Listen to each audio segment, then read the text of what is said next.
Hi, Chris. Welcome to the show. Thank you. Thank you. Good to be here. Oh, nice to see you. Now, you're over in Japan. Yes, Tokyo. Oh, Yes. wow. And I'm over here in Canada. I'll tell you, this technology that we're working with is quite something, isn't it? It's very exciting. Yes. I enjoy Zoom and podcasting immensely. Now, you told me actually before we hit record that you also do podcasting. Yes, I do a once a week podcast about Freemasonry. It's called Freemasonry in 7 minutes or less. Wow. We choose a subject and then two of us talk about it. Okay, Yes. great, great. And we're here to talk about your books, and we'll get right to that. But tell me all about yourself, how you got to the point where you're writing these books and what makes you you. What makes me me? Well, I came to Japan some 40 years ago after high school to as an adventure, but I saw that the Japanese economy was becoming extremely important, particularly to the West, and I thought that there would be work opportunities. I came here, I went to university here in Japan, and I also, as an external student, graduated from London University in Japanese and Chinese. And after a while, the life just got to be so good here, I stayed.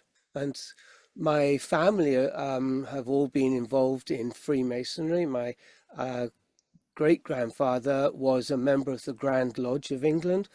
And so I remember them talking about it, and they seem to be very satisfied with their memberships. If I don't know if that's the right word, but Hmm. and so when I had the opportunity in Japan, I also joined. Okay. And how's Freemasonry in Japan? Is it fairly active? I think one of the issue has been during the Second World War, the Freemasons came here in the late 1800s with Yeah. traders to Yokohama and Nagasaki, and they established lodges in Japan. We now have 15. Our membership is a couple of thousand members, so it's very small compared to other Grand Lodges. um, the issue was during the Second World Wars that we were looked upon with suspicion by the Japanese authorities, Mhm. and though they, well, yes, they closed some of our lodges and took some of our memorabilia, but so there was a long-term negative suspicion about Freemasons even after the war had finished. And so for us to rebuild that reputation has taken us a long time. And so we haven't really, we've, rather than promoting ourselves, like in England, um, the English would, for example, the Masons open a new ward of a hospital and they pay for it and put their name on it. We don't do anything like that here. Let's get to your first book that you want to talk about. I understand it's called Freemasonry Initiation by Light. Yes, I analyzed each of the degrees uh, in depth. So I've written 5 books. That basically Freemasonry is a 3-step system: first degree, second degree, and third degree. After that, you can join something known as the chapter, and it just keeps going. You can join York Rite and Scottish Rite. Um, but I wrote 5 books on this progression, analyzing each degree, because in 2016 I was invited to Taiwan. At university, I studied Chinese and Japanese, and I was particularly interested in the philosophy of Mencius. Mencius was a disciple of Confucius. He didn't study directly with Confucius, but studied with, I think it was his grandson. Mhm. But Mencius is one of the 3 great philosophers of China, the others being Lao Tzu and Chuangzi. Anyway, and because of my interest in Mencius, I was invited to Taiwan to attend a lecture series on Confucianism, which would, of course, include Mencius. And at the time, I had the opportunity to be initiated into a Taiwanese Taoist temple.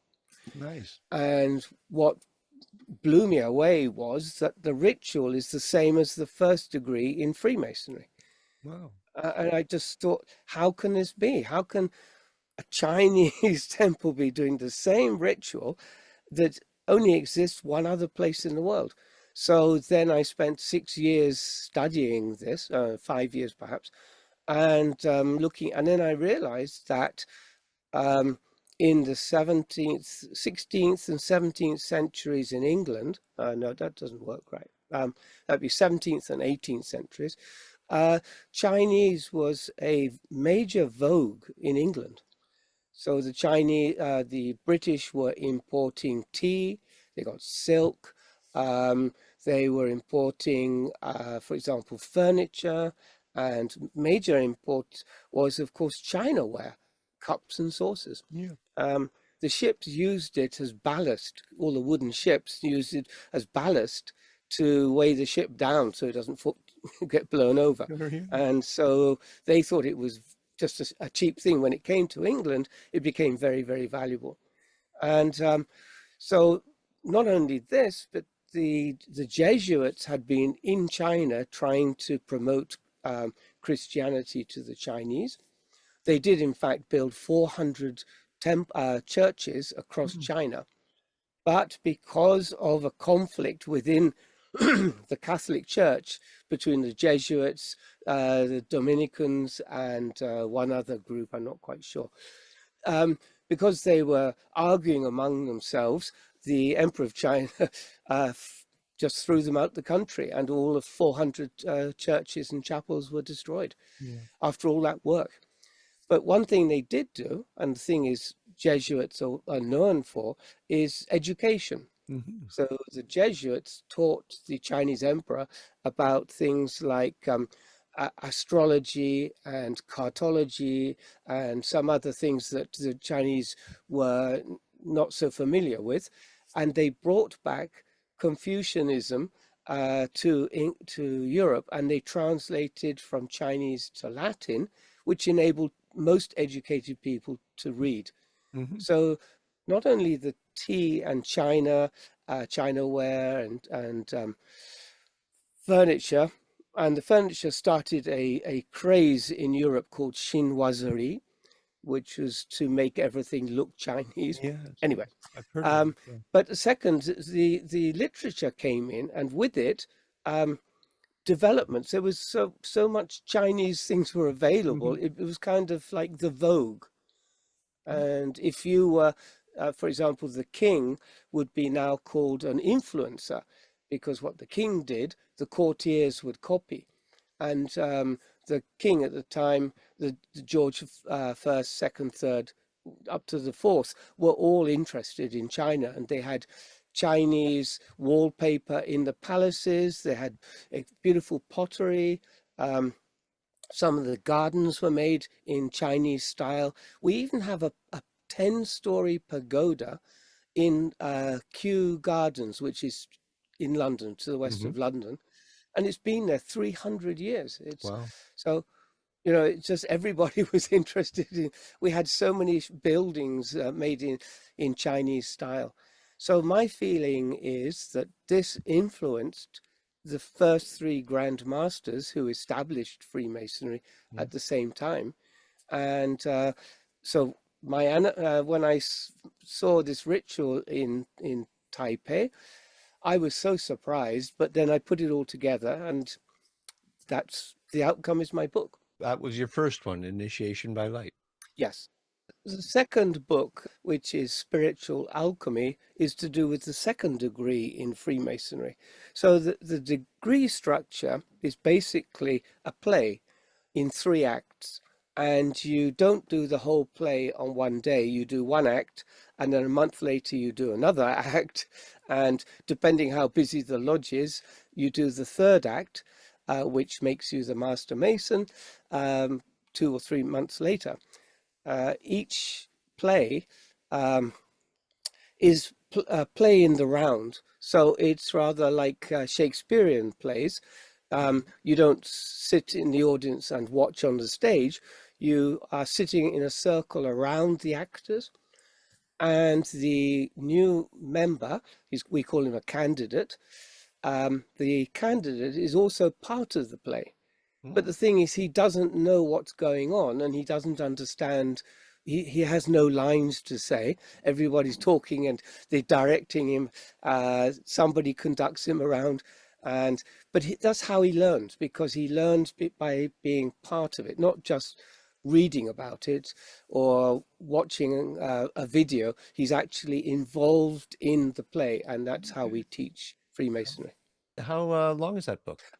Each book is about 250 pages. Yes. Initiation by Light is the largest book, and that's about 330 pages. Were you intending to write a series? Yes, I was.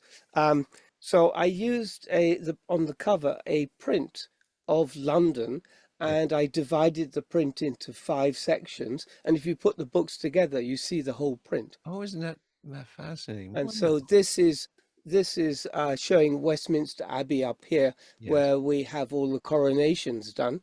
Um, Another one shows St. Paul's Cathedral, which is a marvelous building, a really fantastic building. Do you get to go back to England sometimes? I haven't been back for about 8 years. Um, I don't think England at present is a place I really want to go to. Right, right. I brought up in. I'm from Yorkshire, from the north, but I was brought up in the south in London. But I was in boarding schools most of my life, so I don't know London that well. Right. And it's so expensive now and so dirty, and there's so much violence in the streets. If I want a holiday, I go to Hawaii. You know, Sure, of course, yes. yeah. You know, it's closer too. Yeah. Yeah, it's closer, and it's people are so friendly in Hawaii. The food's good. The weather's nearly all not always, but nearly always really good. Yeah. After 40 years of living in Japan, when did you start getting to the point where people weren't suspicious of you and you just melded right in with the rest of society there? I think the most important thing is to learn the language. Mm. So many foreigners come here and they don't. They live in a bubble. We have several clubs like the American Club and the British Club and the Yeah. Canadian Club, and you can just be a member and you can eat there. There's got gyms and things, and that becomes your community, but you're not part of learning about Japan. And I didn't join a club from the beginning. And when I was studying at university, um, I just had to speak Japanese. And so when you make the effort, then they recognize that effort, Oh, and good. they Yeah, appreciate it better. very good. Yes. And there's also the customs, um, people, the little sensitivities about how to bow and things like this, and when to Of bow. course. Of course. And Yeah. um, so, yes, but Yeah. for me, it's very comfortable. Yes. Well, good. Well, I'm happy for you. Shall we move on to your third book in the series? Yes. So this is about the third degree, and this is the culmination of the candidate's education. So he goes through 3 steps, and this is where he becomes a master mason. There are so many things in this ritual that people do not understand. That is because in the 1700s, the government was very suspicious of and Jacobite activity, and also the Inquisition. The Inquisition wasn't disbanded until about 1840, 45. And so in the 1700s, they were still active in England. And so when you start a private club and you're doing rituals and things like this, people get suspicious, Yep. and we said, this is a private club, it's none of your business, Hmm. so leave us alone. But the Jacobites were supporting James, King James II, and also the Bonnie Prince Charlie, his son. They were Catholics from Scotland. Oh, yes. Jacobite is yes, Jacob is the Latin translation for James. Okay. So followers of King James are called Jacobites, and so they Okay. were Catholics, and they wanted to That's right. overthrow our Protestant king, King George the First, Second, Third, Fourth, etc. And they were raising troops. They came down from Scotland as far as Preston, um, but they were repelled by the government forces. But they were a serious threat, and the last time they threatened to attack England was 1749, Hmm. which is nearly 30 years after Freemasonry had been established. Okay. So I, I, the premise of my books is one of the interesting things about Freemasonry is that from the early days, we had nobles, nobility, aristocracy as our grand master. So what appealed to a member of the nobility to join our little group? In those days, we probably only had 12, 16 lodges in London. What was so special about it that a noble or a duke, our first Grand Master was the Duke of Montague, and why would be he so interested? And what it turns out is that the Freemasons had, I believe, and I have the proof in my books, they had incorporated Chinese teachings into the ritual. And it's been incorporated so subtly that most Freemasons around the world, and there's about between 5 to 6 million Freemasons around the world, when people read our ritual, they do not see anything Chinese in it at all. They have no idea.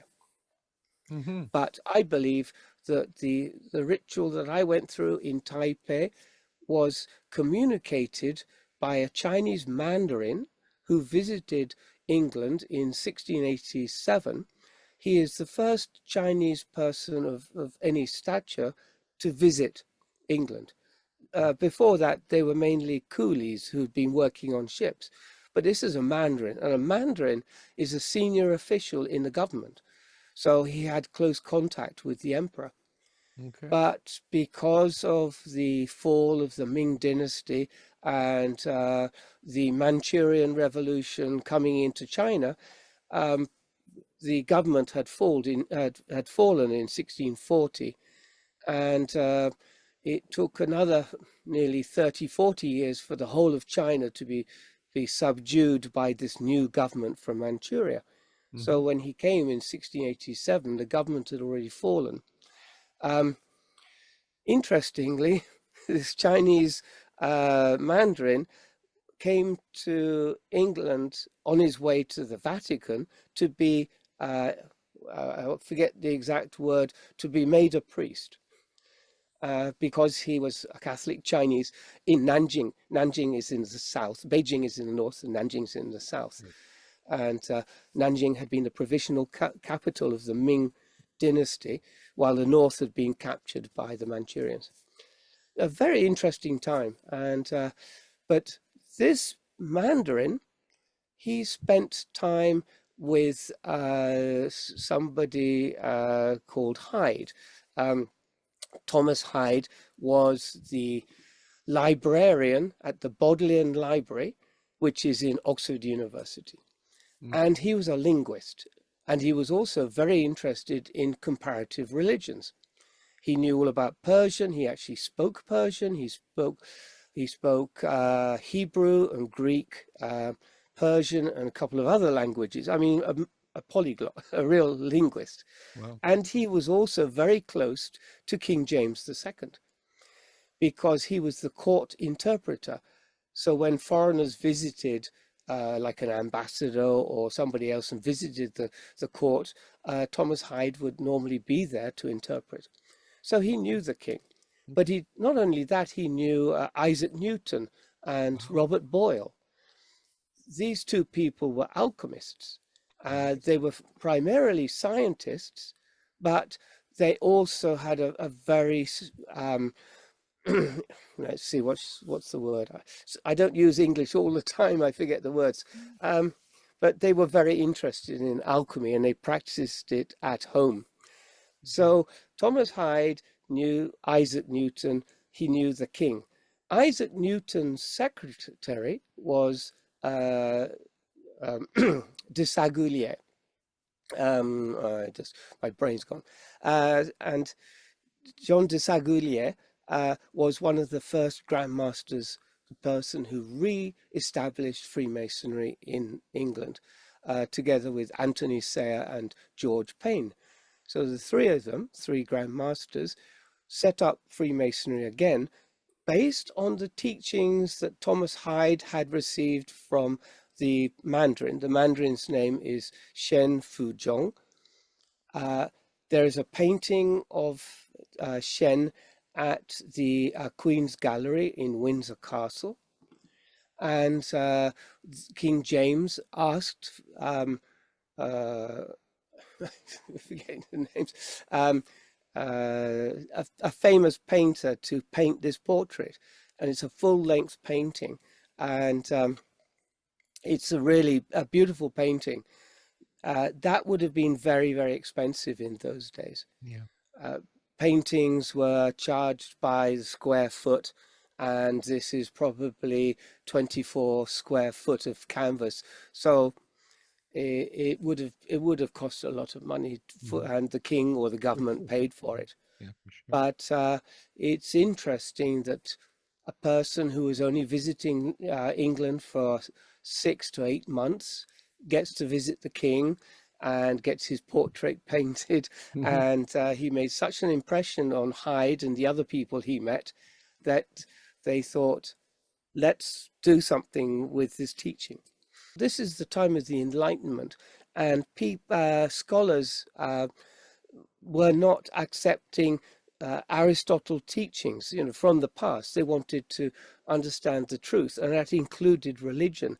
And one of the important facts was about immortality. And that's why one of my books is called Quest for Immortality. They wanted to know about what is immortality? What does it actually mean? Do you live the way you look now and you're going to be the same forever? Or do you change into a different person? Or are you just a ghost or something, a chimera? And also they wanted to know how long it took. So if you go into a graveyard nowadays, you will see tombstones carved with RIP, rest in peace.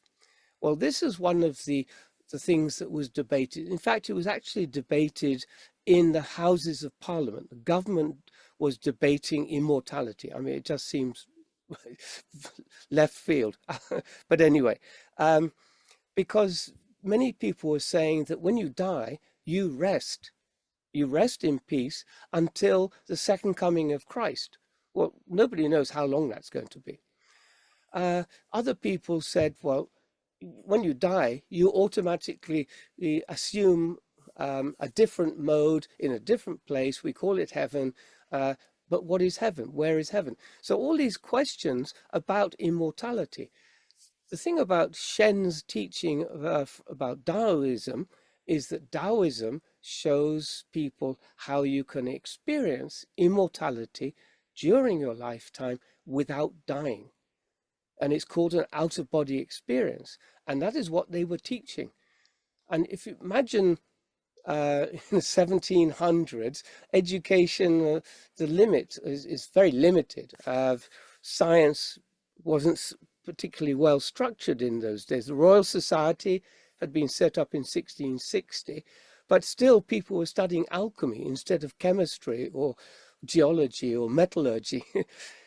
So um, this idea that somebody could experience immortality without dying and then come back to your body would have been mind-blowing in those days. And that's what Shen told Hyde, and then Hyde told everybody else and said, we've got to practice this. We've got to learn about it. And that's what they incorporated into Freemasonry. And that's why dukes and princes were interested in becoming members. I see. Yeah. Not because we're some secret organization with strange handshakes. No, they wanted to learn about this teaching of immortality. And that would have been very exciting. And we had Catholic members in London at a time when Catholicism was kind of banned in England.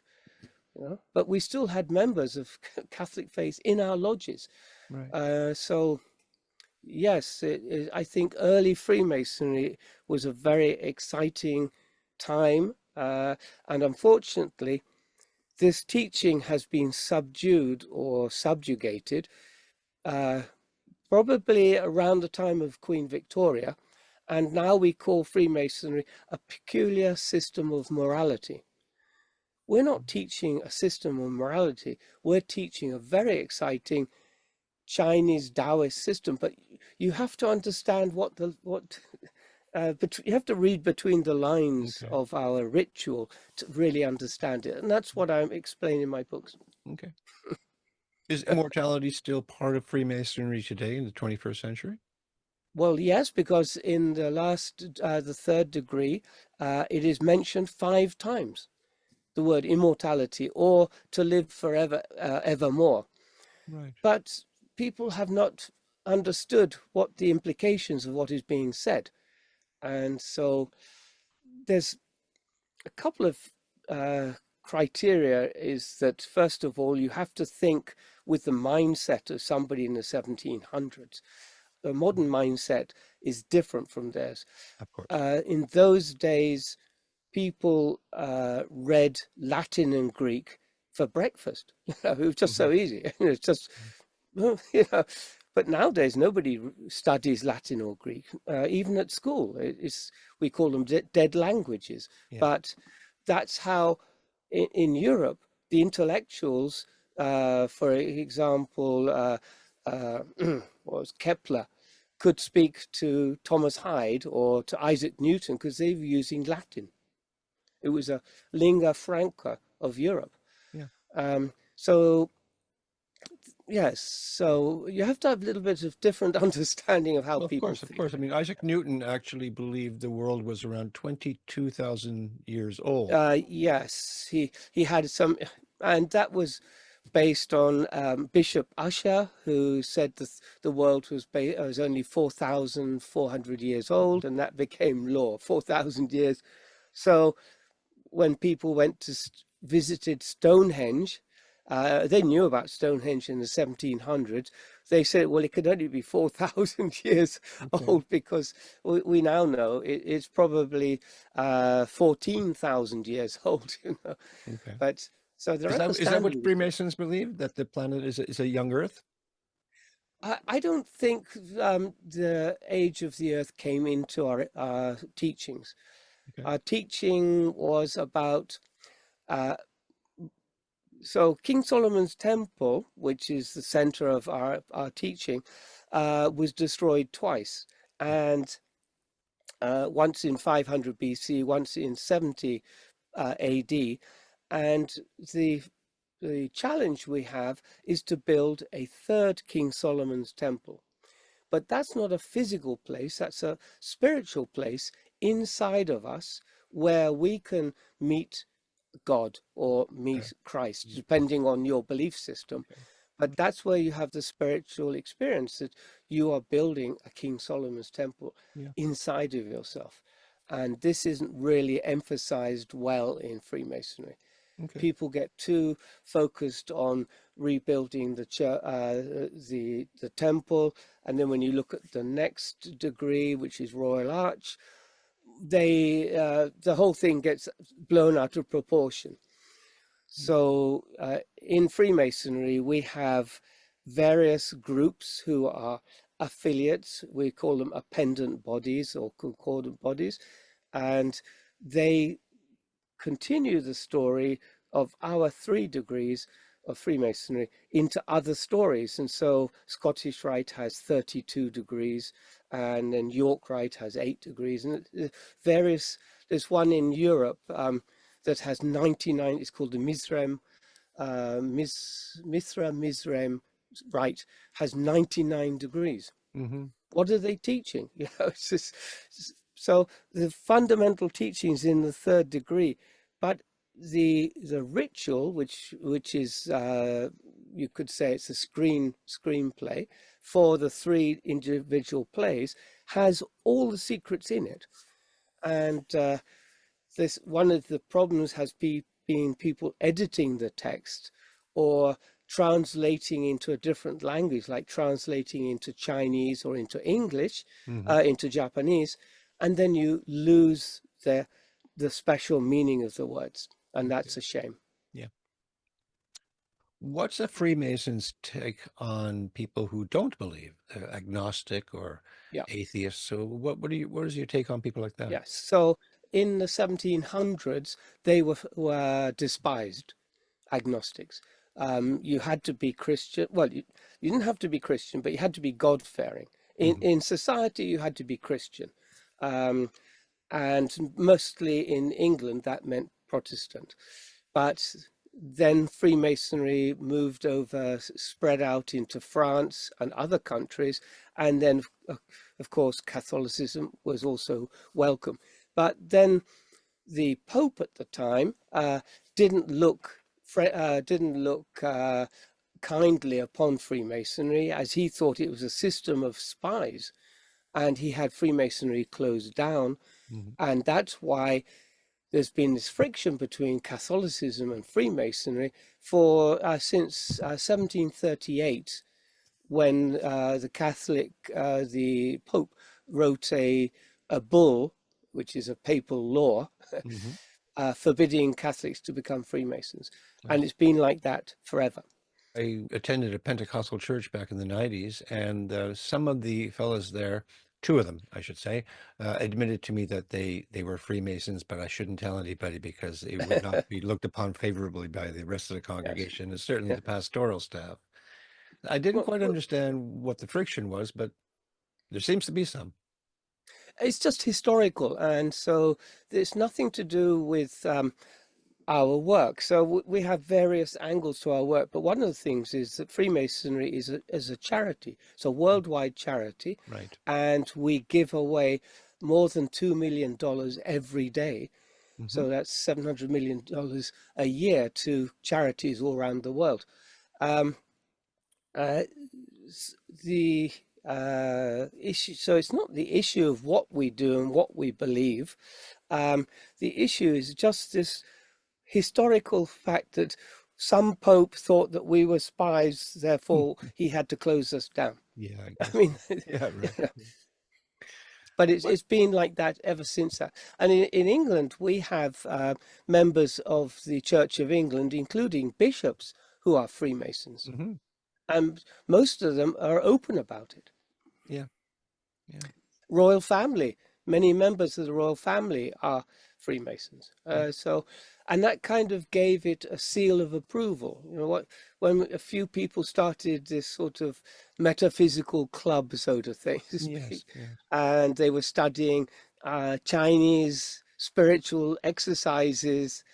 Well, when a duke puts his name on it, oh, that's great. But when a Mhm. king puts his name on the organization, that That's even better. well, I think what happened was when the Duke of Montagu joined, everybody wanted to join Freemasonry. Okay.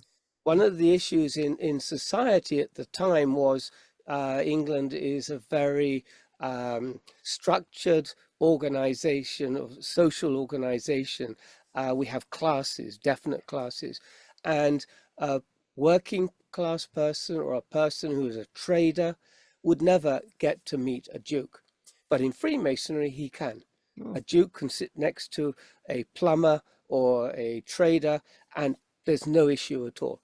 that's good. And it opened doors for many people because dukes needed services all the time. You know, they needed plumbers. Sure, of They course. Yeah, and in some cases, the dukes had important duties given to them by the government. Hmm. So, to do, for example, in Scotland, the master of the works is was the person who gave out all the new building permits to people. Well, if you're sitting in lodge and you're talking to them, he said, you know, could you help me with this permit? Oh, yes, I can help you. And this is unfortunately, one of the um, people have the idea that we're a party of nepotism or helping each other out, you know, scratch my back, I'll scratch your back Hmm. sort of situation. But it's based on the fact that we are friends and we are studying various uh, esoteric teachings. And I think personally, I believe, of course, I'm Freemason, so I believe Freemasonry is a force for good. But nowadays, I was listening 6 months ago to the U.S. Surgeon General, Vivek Murthy. He said that nearly 50% of Masons are lonely. Not Masons, people in America are lonely. Men, they're not meeting, they don't have friends, they're all communicating by wireless. And this kind of loneliness can actually lead to premature death, rather like smoking. And I was astounded. And so, but if you join a Freemasons lodge, you automatically have all these friends and connections and people. It can change your life. It changed mine. Oh, certainly. I mean, churches as well. You can walk into any church and they'll be shaking your hand. You can have friends right away. But I've been, unfortunately, people are leaving churches.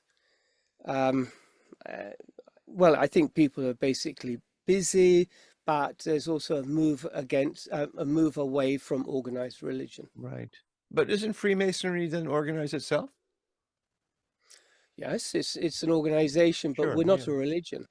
Right. Okay. You have to believe in God to be a member, and Right. the reason for that is that we're going to teach you things that we believe are important secrets, and we want the person to hear it to keep those secrets. Therefore, we ask them to take an oath on a book that they believe to be sacred. It could be Okay. the Bible, it could be the Quran, or Fair the enough. Yeah. Tao Te Ching, whatever. Sure. Sure. If I wanted to check out Freemasonry here in Yes. Nova Scotia, Yeah. I'm not sure where to begin. Freemasonry has been sort of secretive in a sense.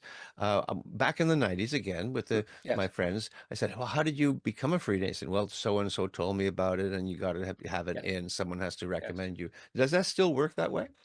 Yes, we don't proselytize. It's Okay. part of the our commitment to the fraternity that people must want to join from their own volition, Of course. and they must reach out to us and ask to join.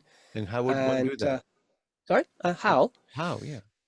Well, they're all in the phone book. Oh, okay. They're all So on there websites. are probably websites for it these Oh days. yes, you can Grand Lodge of Nova Scotia, Oh, and say, "I'd like to join. Is there a lodge near me?" I They'll see. introduce you to the lodge. You knock on the door, and they show you around, and they give you an introduction, and Okay. um, then three people are instructed to meet you privately and to make sure you are an upstanding citizen, Yeah. if that's the word. Okay. Um, uh, and then that's how it happens. Okay. Cool. Normally, the fees are very reasonable, depending on where you are, between $20 to $50 a year, you Oh, know. sure. But then we have a lot of banquets and parties and events and golf tournaments and things, so Great. you may have to pay for those separately. Great. Yeah, yeah. And I see, well, you're a musician, I take it. Is there music involved I try. in these lodges? Or do they people play music like Yes. in churches they sing songs, the same thing? Yes, we sing. Some lodges more than other. Most lodges have, as an official function, is an organist, Okay. and most lodges have a piano or an organ in them. Um, Now more and more people don't play music, but in Japan, for example, every year we put on a concert for the public where between 200 to 400 people attend to commemorate the death of Mozart. Mozart was a Freemason, and Okay. so he also wrote Masonic music, and so we often play that music at concerts for the general public. Nice. Very nice. Are you finished writing this series, these 5 books, or are you going to I write a have sixth? I have two more Okay. in the pipeline. Um, so the last book is, so the idea, and it's the title is The Quest for Immortality. How do you learn the teachings that the Chinese Mandarin Shen brought to England, which I believe are hidden in the ritual? How do you actually study that? How do you practice that?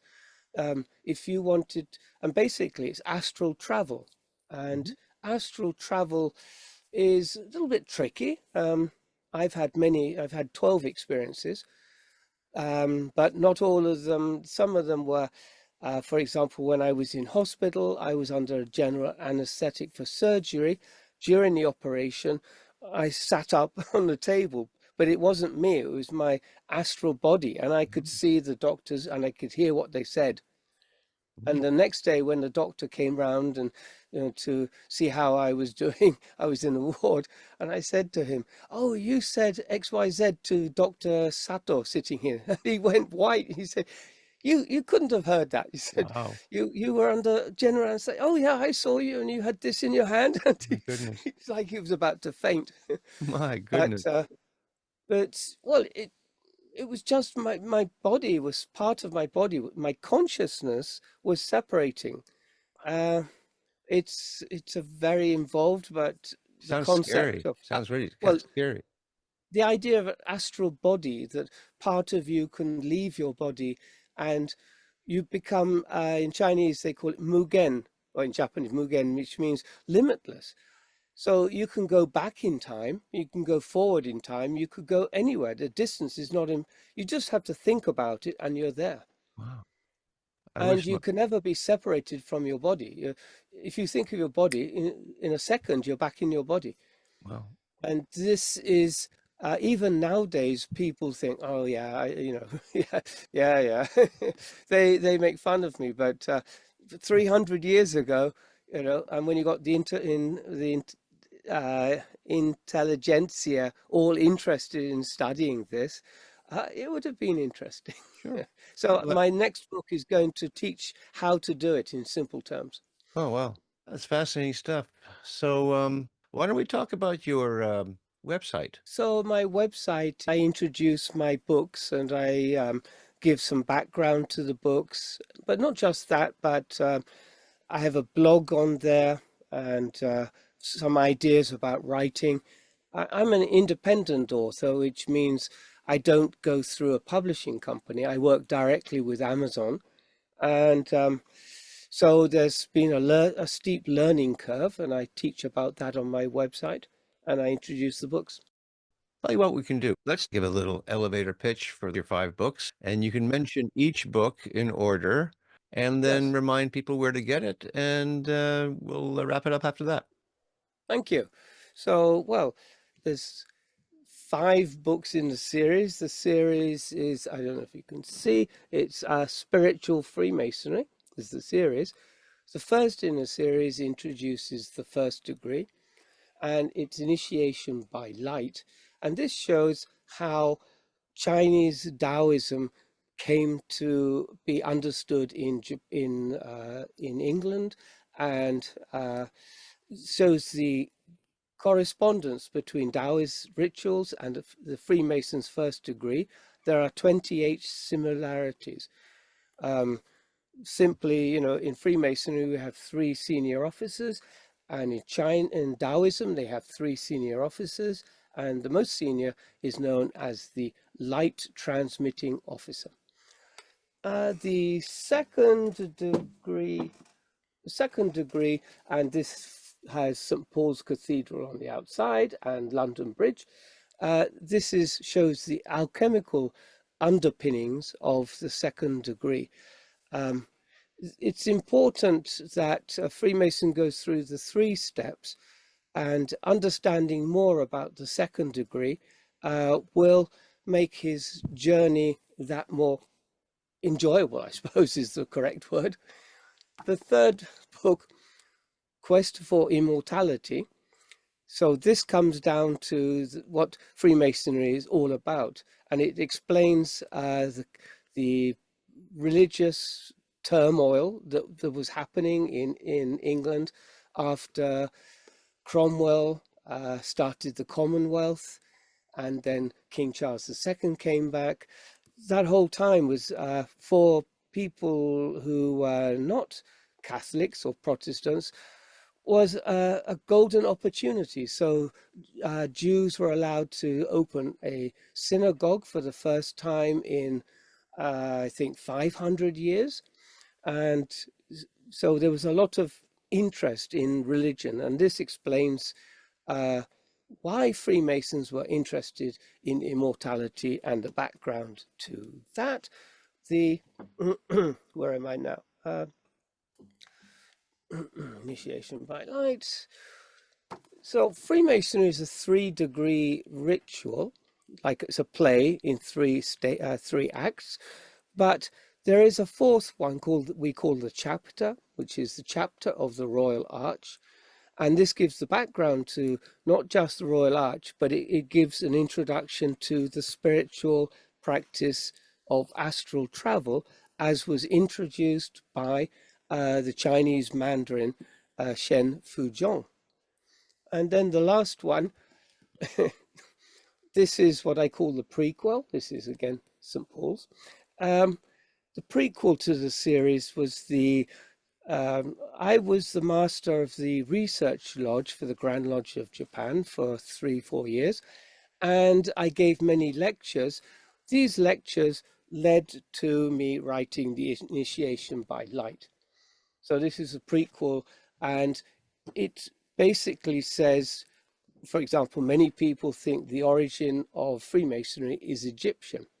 Well, in 2 chapters here, I refute that, and I give the reasons why. We look at other things like the Knights Templar, the Knights Hospitallers, what their relationship was. I think there's some 30 chapters here on things that people believe about Freemasonry, but is not actually true. And that is the series. Wow, fascinating stuff. Fascinating. Chris, it's been really interesting to have you on the show. And I think people watching this, if they're interested in the least bit in Freemasonry, have learned quite a bit from just listening to you speak. I will definitely put all these links below in the video. And I welcome you back anytime, next year, if you're around still and you want to talk more about your writings, please look me up. I'm glad to have you back on. Thank you very much, and wish you a happy holiday season upcoming. And you too. You too. So it's like next week. I think so. Yes. All right. Well, thanks. Take care. Thanks. Bye.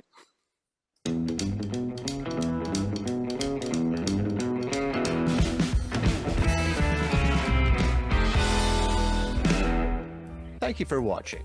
If you've enjoyed this week's episode, and if you like what I do here on Tell Me About Your Book, then I invite you to hit that like button, subscribe to the channel, and even leave a comment if you wish. And if you are an author, I would sure love to hear from you. Until such time, keep on writing, and remember to be kind to one another.